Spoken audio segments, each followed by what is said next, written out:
David had only given a piece of pork to the widow and her daughter. Was it necessary for you to lose your temper over that? Lisa just lost her husband and is raising her child alone. She can only make a living by doing some sewing. Look at how thin that child has become. Don't you feel any pity? Before Jack left, I promised him I'd take care of Lisa and her daughter. Do you want to push me into a situation where I am seen as untrustworthy and dishonorable? David's voice echoed in my ears as I clutched my chest, feeling a sharp pain tighten in my heart. Images from my past life flashed vividly before me. My son and in-laws pressuring me to sign the divorce papers. Mom, you're not good enough for Dad. He deserves someone better. In love, the one who isn't loved is the third party. You've spent your whole life serving us. It's us, the elders, who owe you, not Dad. If you feel resentment, take it out on us. You've already ruined half of Dad's life. Don't ruin the rest of it. I hadn't done anything wrong, but all their accusations were directed at me. They blamed me for not being pretty, for not being educated, for being manipulative, as if I had intentionally been good to my in-laws because I saw potential in David. In the end, my son grabbed my hand and forced my fingerprint onto the divorce papers. My whole body shook with anger as my heart throbbed painfully. I never thought the son I had raised with so much effort would treat me like this. I took several deep breaths, my eyes red and filled with unshed tears. When I finally looked up, David was in front of me, trying to persuade me with what seemed like heartfelt sincerity. Even if 20 more years were added to his age, his upright posture wouldn't have changed, compared to his polished demeanor and Lisa's lingering grace. I, a woman who had spent my life doing hard, dirty work, indeed looked like a fool. Don't look at me like that. I've done nothing wrong, he said, his tone self-righteous as he averted his gaze. His expression was identical to the one he wore in my past life when he forced me to divorce him. I didn't bother to respond. Let them think what they wanted. That piece of pork he gave away was something I had spent a whole day and night waiting in line to buy, meant to nourish our son and his grandparents. I turned and walked out of the house. My in-laws called after me, urging me to come back. And my son cried, "Mom," as he ran after me, even when he stumbled and fell, scraping his chin and crying loudly. I didn't stop. I ran all the way to the factory and arrived just before it closed. I found the supervisor. "Are you sure you want to join the Western Development Program?" the supervisor asked, his face filled with disbelief. "Yes, I'm sure," I said firmly. The supervisor frowned. "Does your husband, David, know about this?" "He doesn't need to know. I make my own decisions," I replied. The supervisor was taken aback. "But your son is only 4 or 5 years old. Are you really willing to leave him behind?" I nodded. "This isn't about being willing or unwilling. I just want to contribute to my country." The supervisor sighed. "You've always said that without the country, there's no home. But going to the Northwest means you might not return for a long time. Are you sure David will let you go?" I smiled faintly. "Don't worry. No one can stop me from dedicating myself to building my country." In the end, the supervisor approved my transfer request. When I returned home, the house was lively. From the doorway, I saw Lisa sitting on a bench with her daughter, chatting and laughing with David. My father-in-law was still lying in bed, while my mother-in-law sat beside him, occasionally joining their conversation. My son was even giving Lisa's daughter his precious white rabbit candy. It was a harmonious, loving scene, a perfect picture of 3 generations living in harmony. As soon as I entered, the warm atmosphere instantly turned cold. Lisa stood up, her face full of gentle concern, and handed me the piece of pork from the table. "Sis, this is the meat David brought over this morning. I thought it would be wasted since I don't know how to cook, so I brought it back to you. There are also some eggs and chives. Use them to make something nutritious for the kids and the elders." I didn't take the pork, leaving her hand awkwardly suspended in mid-air. She hesitated, then added, "Sis, David really just feels sorry for us. A widow and an orphan." David looked at me intently. "There's nothing between us. You have to believe me." "Really?" Lisa pleaded softly, her eyes filled with sincerity. I couldn't be bothered to lift my eyelids. Without saying a word, I walked straight into the inner room. David frowned slightly, then called out, "Go ahead and make dinner." Lisa and her daughter can stay and eat with us. Cook a bit more rice. Without any emotion, I responded, I've already eaten and I'm not hungry. If anyone wants to eat, they can cook for themselves. The whole room fell silent. Everyone froze in disbelief, especially David, whose usually calm expression couldn't hide his surprise. You've eaten. But Mom, Dad, Tao, and the rest of us haven't. How can you be so irresponsible? David's tone was accusatory, his words laced with frustration. In my past life, I had been too responsible. That's why your whole family took advantage of me. Meeting his eyes, I let out a light laugh. That's your mom and dad. David, Tao is also your son. I've been in this family for over 5 years, cooking 3 meals a day without fail. Why should I keep exhausting myself to serve all of you, while you sit around waiting for hot meals to appear? Are your hands and feet broken? Or are you as lazy as your father? David stood up, his tall frame no longer carrying the luster I once saw in him. Lisa, are you cooking or not? Not, I said flatly, then turned and walked into the inner room. I'd had a long day and didn't want to do anything else. I needed rest, to regain my energy, and to prepare for my move to the West in a month. A move where I'd devote myself fully to building the country. My energy and intellect would not be wasted on this household any longer. The pork I had queued an entire day and night to buy ultimately turned into overly salty scraps in Lisa's hands. Even so, it was still pork, edible enough to mix with rice and make a meal out of it. From that point on, I completely stopped cooking. My in-laws scolded me, and my son complained incessantly, but I acted as though I didn't hear them. I made it clear to my in-laws, I'm not the servant of this household. If you want to eat, cook for yourselves or go out and buy food. Just don't bother me. Recently, David had been coming home on time, trying to reason with me. To avoid arguments with him, I took the initiative to apply for overtime at work. This conveniently created an opportunity for Lisa to step in. She began bringing groceries to our home, cooking meals, and taking care of our child, all to impress David. She even went out of her way to serve my in-laws with meticulous care, leaving them completely comfortable and satisfied. David noticed her efforts and grew fond of her.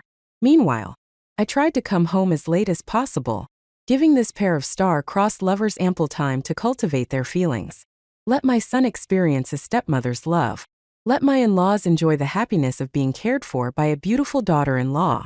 If Lisa truly wanted to give so much of herself, I was more than happy to take a break.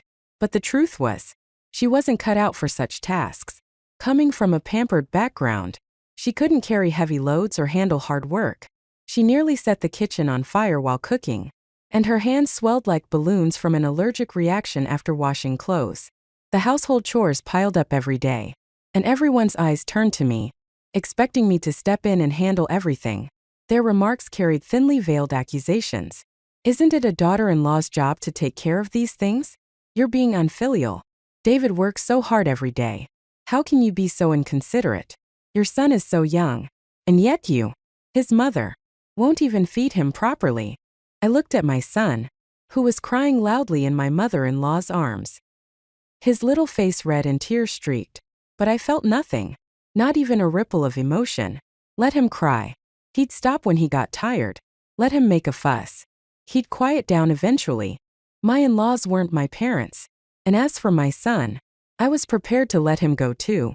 I continued to go to work as usual, working overtime until late at night before coming home to sleep. Over time, my indifference forced David to take responsibility for managing the household himself. His soft-heartedness made him incapable of truly ignoring the situation. One evening, I came home to find a plate of ribs and a small serving of greens on the table. David handed me a steaming bowl of rice, gesturing for me to sit down and eat. I glanced toward the inner room. David understood immediately and said, "They're all asleep. Your son kept calling for you." I had to tell him 2 hours of stories just to calm him down. I didn't want to deal with him anymore, and turned to head to the bathroom to wash up before bed. But David blocked my way. I asked the supervisor. The cafeteria didn't provide dinner tonight. I know you're angry with me, but there's no need to take it out on your own body. His words hit home. Yes, why was I punishing my own body for David's sake? My stomach was burning from skipping dinner. I walked over to the table, sat down, and picked up a rib. As soon as I took a bite, David let out a long sigh. Lisa, I've made you suffer these past few years. It's my fault. I've put you through so much. David reflecting on himself? It seemed he was starting to understand how exhausting it was to take care of an entire family. I've been thinking about things a lot lately, he continued. You've been juggling work and managing the household. It's too much for one person. So, I wanted to discuss something with you. Why don't you quit your job? Here it comes. I knew this meal wouldn't be as simple as it looked. Tao's about to start elementary school, and he'll need help with his homework. Mom and Dad's health is also getting worse by the day. If you stop working and focus on taking care of the family, it'll be easier for you. In my past life, he had said the same thing. And what happened? As soon as I resigned, he gave my job to Lisa. The two of them spent their days together, inseparable. Then, when the Western Development Program came up, they used it as an excuse to run away to the frontier together. He built a career out there, and she stayed by his side, playing the role of the loving companion. Not a single penny was sent back home. And without a job, I was left to support the entire household by doing laundry for others. I scrubbed clothes from summer to winter, and then from winter back to summer again.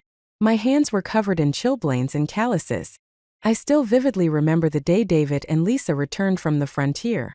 I was covered in grime, wearing patched-up clothes, while Lisa looked radiant, dressed in the most fashionable coat, her face glowing and youthful.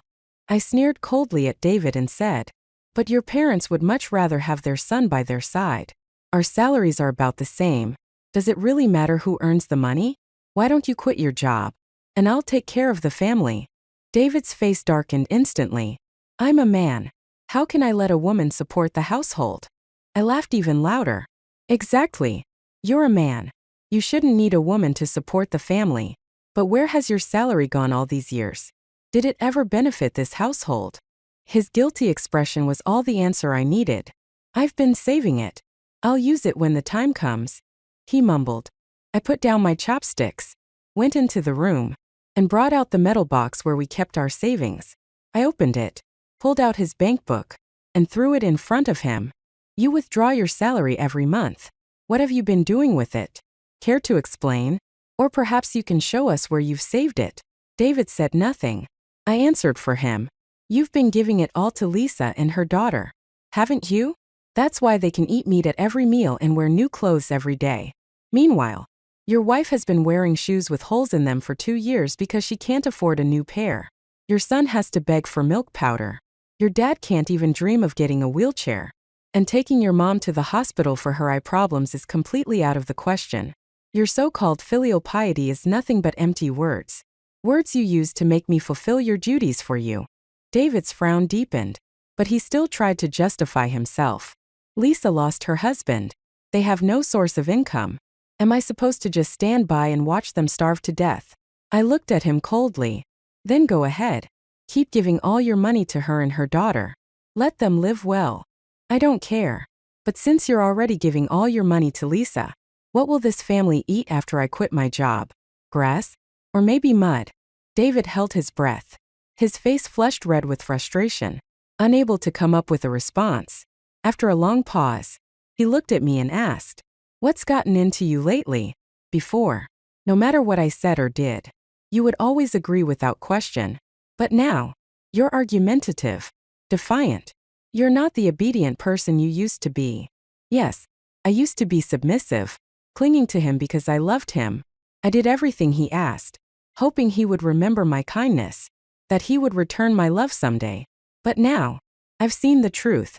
The harder you chase someone, the less they value you. Without another word, I pulled out the divorce papers I had prepared in advance. Sign them. Let's get a divorce. That way, you can pursue the person you truly love. David's expression shifted as he read the bold, black words on the document. He suddenly stood up, slamming his hand onto the table. The plates, bowls, and utensils rattled loudly against the surface. Stop this nonsense. I looked at him calmly. You and I both know this isn't nonsense. Your heart hasn't been with me for a long time. I've never received your love. You like Lisa. You want to give her a home. I'm making it easy for you. David slammed his hand against the table again, his voice rising. How many times do I have to explain? It's just camaraderie from our shared past. I only sympathize with Lisa and her daughter. There's nothing between us. Your idea of nothing. Does that mean you haven't slept together? Haven't kissed, hugged, or held hands? Save your explanations.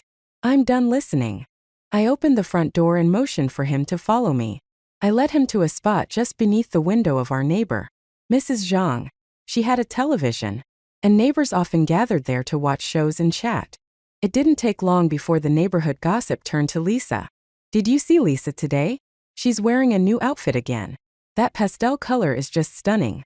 Yeah. She even made a point of mentioning that the fabric is real high-quality stuff. Custom made in town. It's funny, isn't it? Her husband's dead, but she's living better now than when he was alive. And poor Lisa's sister-in-law. What bad luck she has. Being married to such a spineless man. David is just awful. You're right about that. Lisa's sister-in-law, Jane, is hardworking and capable at the factory and at home. But David? That two-faced scoundrel is sneaking around with Lisa. He looks decent, but he's trash. I've told Jane before. Just divorce him already. She's still young and good-looking, and she earns a decent income. Plenty of good men are eyeing her. Even my relatives ask about her every year during the holidays. They're dying to know if she's divorced yet so they can make their move. And Lisa? That scheming woman hasn't changed a bit. She was chasing men when her husband was alive. And now that he's gone, she's even bolder about it. And David? That idiot can't see what he's giving up. He treats Lisa like a treasure while ignoring Jane completely. I've noticed Jane's been working overtime at the factory lately. She's stopped cooking and doing the laundry at home, too. Looks like she's planning to leave him. We should talk to her. Encourage her to take the leap. It's not like we live in feudal times anymore. Women can thrive on their own after a divorce. Good idea. And while we're at it, we can introduce her to some of our relatives. Let David regret everything. David's face turned ashen as he listened to the chatter. I crossed my arms and looked at him, letting the weight of the gossip settle in the silence. Still think I'm making a fuss? He might look good on the outside, but David's really not someone worth showing off. And those two half-dead parents of his? Any decent girl would steer clear of a family like that. Just wait. If David does marry Lisa, their life together will be a disaster. They'll probably end up divorcing. Lisa's the kind of woman who ruins everything. No matter who she's with, it always ends badly. You know, her late husband worked himself to death trying to earn more money for her. He went days without sleep, pushing himself to the limit. That's why, when he was moving machinery, he lost focus for just a second and ended up caught in it, dying on the spot. The neighbors kept talking and talking. There was so much gossip that I started feeling drowsy. Thinking about work the next day, I decided I'd had enough and stood up to head home. David noticed me leaving and quickly followed. His face was as dark as a storm cloud. When we got back, I washed up briefly, climbed into bed, and fell asleep almost immediately. David sat on the edge of the bed, looking at me, opening his mouth as if to say something, but when he saw I wasn't paying him any attention, he gave up. The next morning, we both got ready for work. At the entrance, we ran into Lisa. She tried to greet me, but I ignored her. Then, she called out warmly, "Good morning, David." Surprisingly, David just glanced at her indifferently and kept walking. As we left the apartment complex, I caught a glimpse of Lisa's hurt expression. As we walked side by side, David suddenly reached out, pulled me gently, and draped his scarf over my neck. I was stunned, and then he handed me 2 boiled eggs. "I boiled these before you got up. From now on, I'll make them for you every day." I didn't take them. "There's no need for you to do this." He took a deep breath and said earnestly, "I've been wrong before. I made you suffer. From now on, I'll change. Let's live a good life together." Then, he pulled something else out of his pocket and shoved it into my arms along with the eggs. "Here, this is my salary for the month. From now on, I'll bring every penny home." Without waiting for my response, he turned and walked briskly toward his workplace. Watching his upright figure disappear into the distance, I felt conflicted. You might have pulled some tricks to make David distance himself from me, but you can't change the fact that I'm the one in his heart. I turned to the voice and saw Lisa staring at the money and eggs in my arms, her face twisted with resentment. For years, David has given me all his eggs and his salary. You're only getting this once. We still have a long way to go. She glared at me challengingly. I smirked and, taking advantage of the neighbors gathering in the courtyard, raised my voice. Oh, so my husband brings you eggs every day? And all his salary every month? No wonder he hasn't brought a single penny home. These eggs and this money. He said to give them to you. Here. Take them. Eat well and live well. That's the only way he'll feel at ease. The surrounding neighbors stopped to look. Lisa's face turned beet red, and the arrogance she'd shown earlier vanished in an instant. You're spouting nonsense. David and I are completely innocent. Feigning innocence. I replied. Oh, really? Then where do you get money for a new outfit every 3 to 5 days? If it's not from my husband, is it from some other man? Lisa's face contorted with frustration, her voice rising in protest. Jane, stop accusing me of ridiculous things. I shook my head and clicked my tongue a few times. Poor David. He keeps thinking about you, worrying about you, even while you're busy juggling other men in your life. What a devoted guy. I raised my voice in the direction of Mrs. Zhang and the other women. Ladies, Lisa claims my husband has nothing to do with her. But tell me, where does she get the money for her lavish lifestyle? Which man is secretly funding her? Go back and question your husbands carefully. Mrs. Zhang and the others immediately frowned, their gazes toward Lisa growing more disdainful. Finally, Mrs. Zhang couldn't hold back and strode over to Lisa, sneering harshly. Shameless woman. Daring to act but too scared to admit it. Lisa tried to defend herself. Don't listen to Jane's nonsense. You all know what kind of person I am. Mrs. Zhang scoffed coldly. Oh, we know exactly what kind of person you are. When your husband had just passed, you sent my man a handkerchief. Don't think I don't know what you were up to. Only an idiot like David falls for your tricks. Lisa's eyes reddened, tears threatening to spill. But Mrs. Zhang and the others, now emboldened, didn't hold back. You think you can bully Jane because she's kind? Let me warn you, don't try your tricks on my man. Or else, I'll deal with you myself. Knife in hand. Lisa trembled visibly, her earlier bravado completely shattered. Mrs. Zhang tugged my arm, pulling me away. Jane, this place stinks. Let's go. I need to talk to you anyway. Let her stay here and stew in her own mess. I let Mrs. Zhang lead me toward the factory, leaving Lisa alone, humiliated and unsupported. That evening, as usual, I came home late. There were dishes set out on the table, and David was sitting nearby, his expression gloomy. I could tell he had already heard about the events earlier in the day, the way Mrs. Zhang and I had confronted Lisa, but he didn't bring it up, instead making small talk about trivial things. After dinner, David cleaned up the table and did the dishes. I enjoyed the rare break, washed up, and went to bed.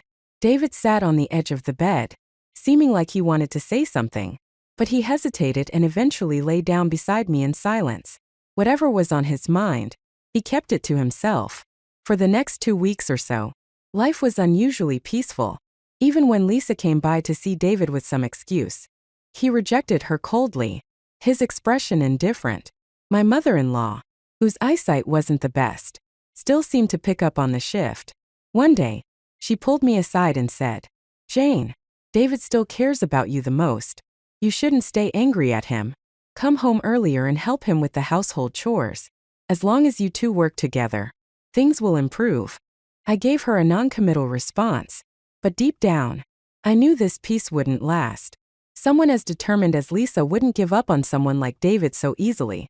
Couple more months passed, and the list of employees selected for the Western Development Project was posted. My name was on it. That evening, when David found out, his face darkened, and he didn't say a word throughout dinner. Later, he finally spoke, his voice tight with frustration. If you go to the West, are you just abandoning me and this family? I replied calmly. Your unit probably has slots for the Western Development Project as well. You should apply. We can bring our child and your parents with us. The unit over there provides housing and meals. The houses are twice the size of what we have here. If we go together, life will be better than it is here. David clenched his teeth, struggling with his response. I can't go. Why not? I pressed. He opened his mouth to answer but then stopped. The words seemingly stuck in his throat. I let out a soft laugh. You don't want to leave Lisa and her daughter behind, do you? Without you, they might not even survive. Anger flashed across his face as he finally snapped, spilling everything in one breath. There's nothing between Lisa and me.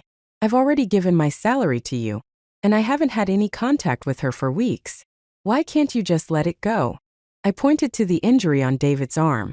That's a burn from soldering, isn't it? He quickly rolled down his sleeve. No, it's not. When Mrs. Zhang and the others visited the base during the military parade, they saw you soldering. They went out of their way to ask about it and then told me. Soldering is private work. It's grueling, but it pays well.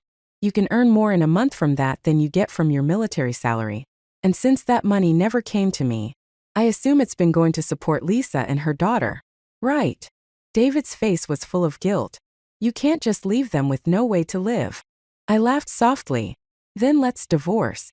That way, you can openly take care of them. No need to sneak out in the middle of the night to knock on her door after I've fallen asleep. His face darkened. You've been pretending to sleep all this time? I shook my head.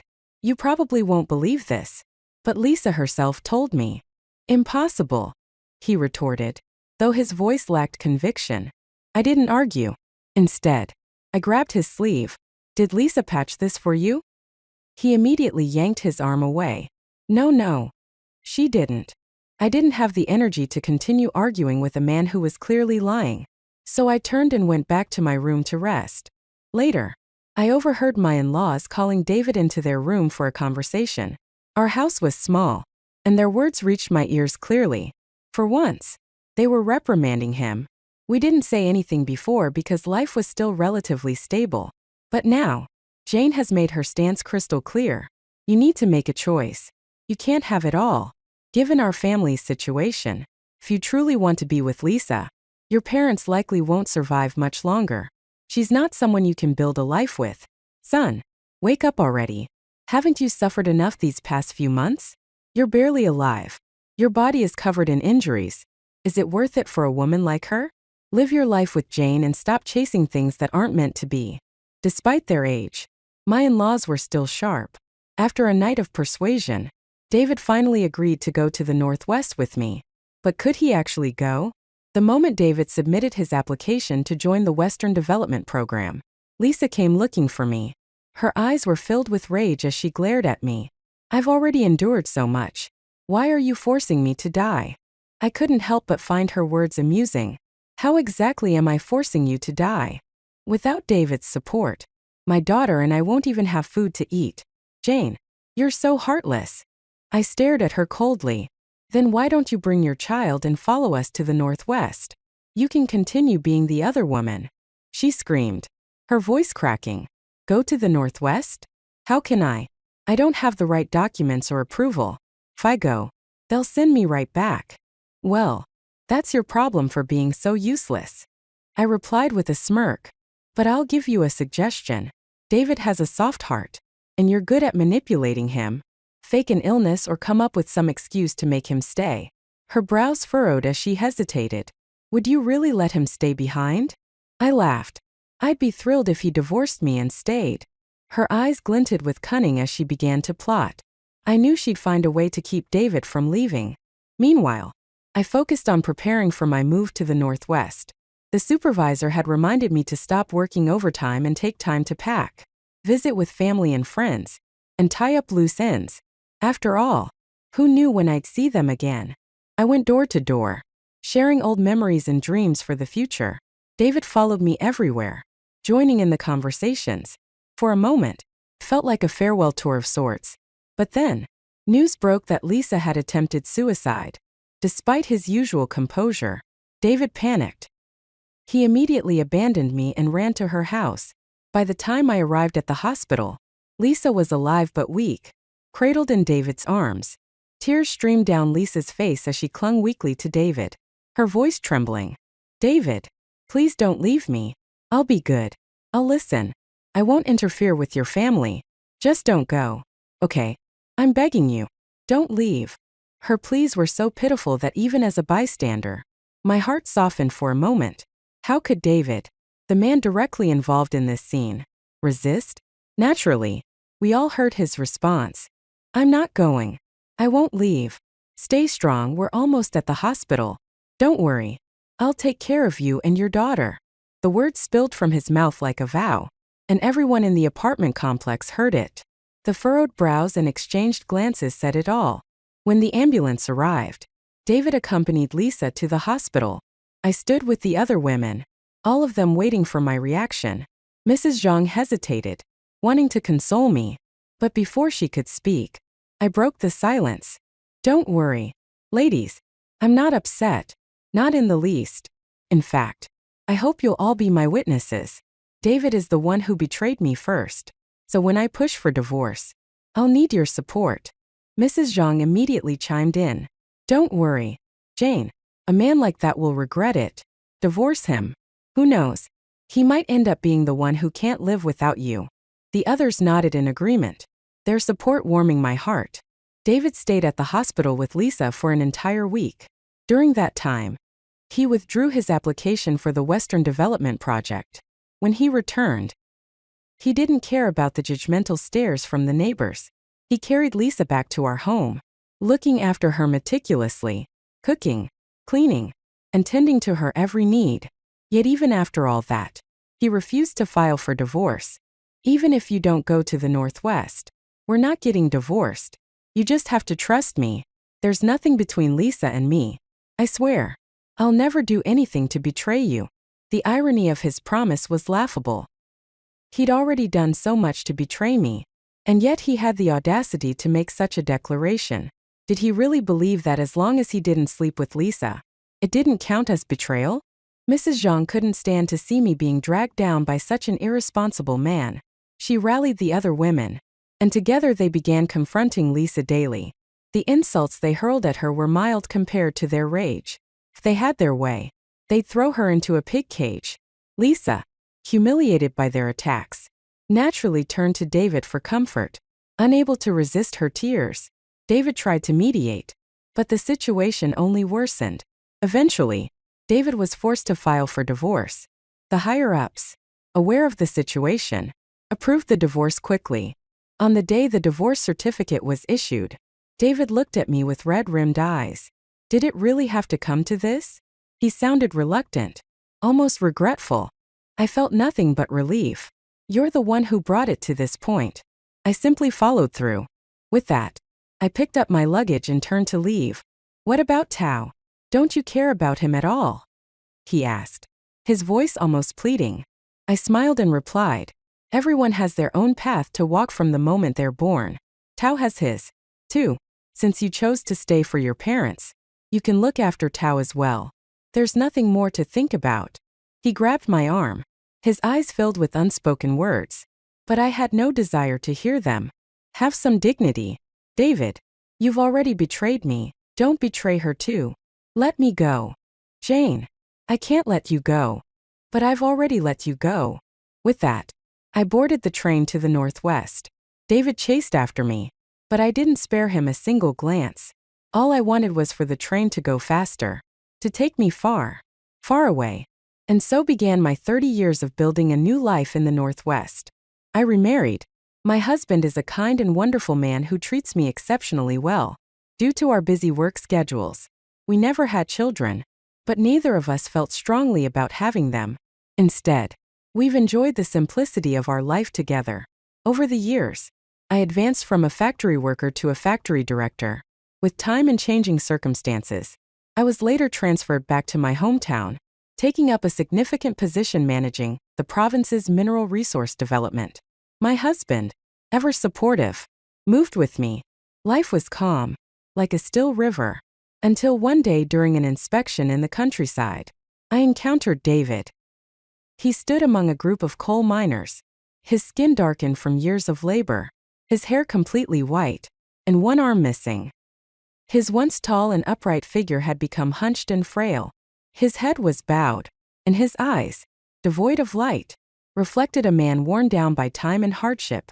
I wasn't surprised to see him like this. Over the years, I had stayed in touch with Mrs. Zhang, who had kept me updated on his life. I knew that the year after I left, David married Lisa. The following year, due to Lisa's negligence, David's parents died of carbon monoxide poisoning. Tragically, their son, Tao, also perished in the same incident. With no children or elders to care for, David and Lisa lived a few good years together. But when the military underwent reform, David was forced to transition to a civilian job at a small factory. By coincidence, he was assigned to the same position I had once held, managing machinery. However, the factory's profitability declined year by year, and his salary dwindled. Lisa, with her extravagant habits, soon grew dissatisfied with David's reduced income.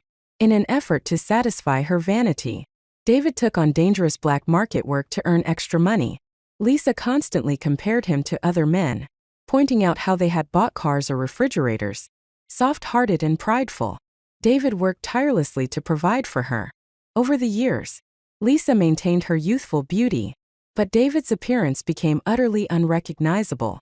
His health deteriorated from the endless labor, and one day, while operating machinery, his arm was caught in the gears, leaving him permanently disabled. When he returned from the hospital, there was no trace of the handsome man he once was. Lisa began to despise him.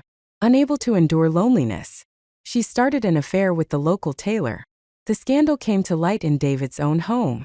Trembling with rage, he still refrained from confronting her outright.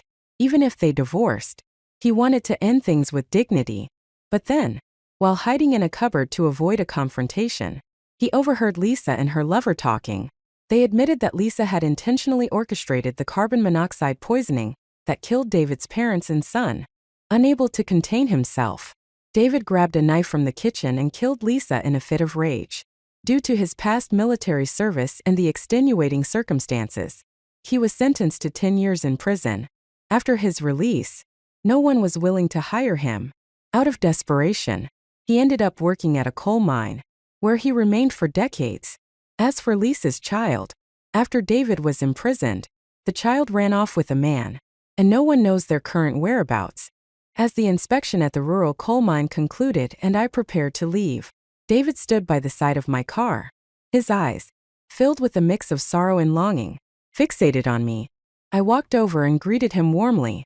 "It's been a long time." He swallowed hard, his eyes brimming with tears. "Yes, it's been a long time." David and I locked eyes, neither of us able to say a word. The silence stretched until I got into the car. As we pulled away, I glanced in the rearview mirror and saw David collapse to the ground, wailing in despair. My husband, sitting beside me, asked, "What happened to that disabled man?" I replied calmly, "Maybe life has been too hard on him." He nodded thoughtfully. "Yes, at his age, still working in the coal mines. It must be grueling. Coal miners' wages should probably be raised to reflect their effort." Back in the provincial capital, I compiled a report detailing the working conditions of coal miners and submitted it to the higher authorities. Not long after, news came back that wages for coal miners were being increased. But along with that good news came another report. David had taken his own life at the mine. My husband expressed regret. It looked like life was just about to improve for him. How could he not hold on? I sighed softly. Perhaps not everyone is meant to benefit from the blessings of a new era.